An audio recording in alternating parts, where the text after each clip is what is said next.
Hello viewers, আসসালামু আলাইকুম। Welcome back to my channel Arishan lifestyle. তো আরও একটি ছোট্ট ব্লগ নিয়ে চলে এসেছি আপনাদের মাঝে। তো চলেন আজকের ব্লগটি এখান থেকে শুরু করা যাক। তো এই তো আমার হাজব্যান্ড দুপুরের দিকে বাজার করে নিয়ে এসেছে। তো সে এখানে এনেছে কিছু কাঁচা বাজার আর হচ্ছে গরুর মাংস নিয়ে আসছে। তো এই তো আমি এক এক করে বাজারগুলো বের করে আপনাদের সাথে একটু শেয়ার করছি। তো এখানে আজকে আনা হয়েছে ঝিঙ্গা, কাঁকরোল, সাজনা, গরুর মাংস, টমেটো, ধুন্দুল, ঝিঙ্গা, তারপর কাঁচামরিচ, ধনিয়া পাতা, মূলা,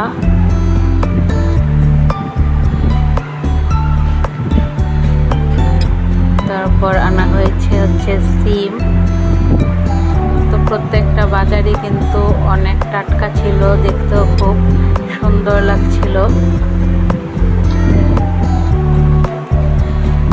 তাই তো এক এক করে সবগুলো বাজার আমি বের করে নিয়েছি। তো এখন এগুলো আমি গুছিয়ে নর্মাল ফ্রিজে রেখে দেব। আর যা যা আজকে রান্না করব সেগুলো এখন কেটে নেব। তো এই তো আমি গরুর মাংসগুলো কেটে নিয়েছি।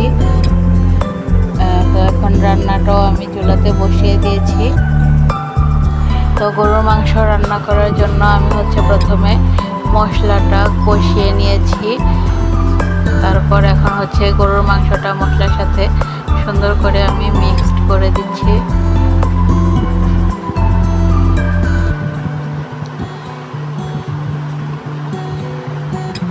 তো এই তো গরুর মাংসটা আমি চুলাতে বসে এখন এই ইলিশ মাছটা কেটে নেব। তো আরেক চুলাতে আমি ভাতটাও বসিয়ে দিয়েছি। তো এখানে আমি আলুটা কেটে মাংসর সাথে অ্যাড করে দিয়েছি। তো এখন বাকি তরকারিগুলো আমি সুন্দর করে কেটে নেব। আজকে ঝিঙ্গা দিয়ে ইলিশ মাছ রান্না করব। তো ইলিশ মাছটা আমি প্রথমে কেটে তারপর ঝিঙ্গা, আলু আর টমেটো একসাথে কেটে নিয়েছি। তো এখন ঝিঙ্গা তরকারিটাও আমি চুলাতে বসিয়ে দেব। তো এই তো প্রথমে আমি মাছগুলো সুন্দর করে ভেজে নিয়েছি। তো এরপর তরকারিগুলো আমি সেই তেলেই প্রথমে একটু ভেজে নিয়েছি। তো এখন হলুদ, মরিচ আর লবণ দিয়ে এখন আরও কিছুক্ষণ তরকারিটা আমি ভেজে নেব। তো এই পর্যায়ে আমি মাছটাও তরকারিতে দিয়ে দিয়েছি আর কষানোর জন্য একটু পানিও অ্যাড করে দিয়ে দিয়েছি। তো এই তো এখানে গরুর মাংসটা কষিয়ে নেওয়া শেষ। তো আমি ঝোলের পানি দিয়ে দিয়েছিলাম। তো এই তো তরকারিতে বলকও চলে এসেছে। আর এদিকে ঝিঙ্গা তরকারিটাও আমার সুন্দর করে কষিয়ে নেওয়া শেষ। এই পর্যায়ে আমি ঝোলের পানি অ্যাড করে দেব। তো ঝিঙ্গাগুলো খুবই টাটকা ছিল, সে কারণে তরকারিটাও সুন্দর সবুজ সবুজ দেখতে হয়েছে। তো এই তো তরকারিটা আমার প্রায় হয়ে এসেছে। তো এখন ধনিয়া পাতা দিয়ে দিয়েছি। আর আরও কিছুক্ষণ পরে আমি চুলা থেকে ঝিঙ্গা তরকারিটা নামিয়ে নেব।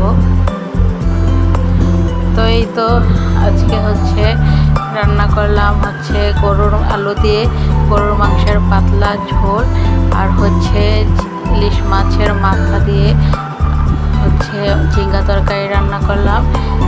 তো এই তো আমার রান্না বান্না শেষ। তো ব্লগের এই পর্যায়ে বিদায় নিয়ে নিচ্ছি। আল্লাহ হাফেজ।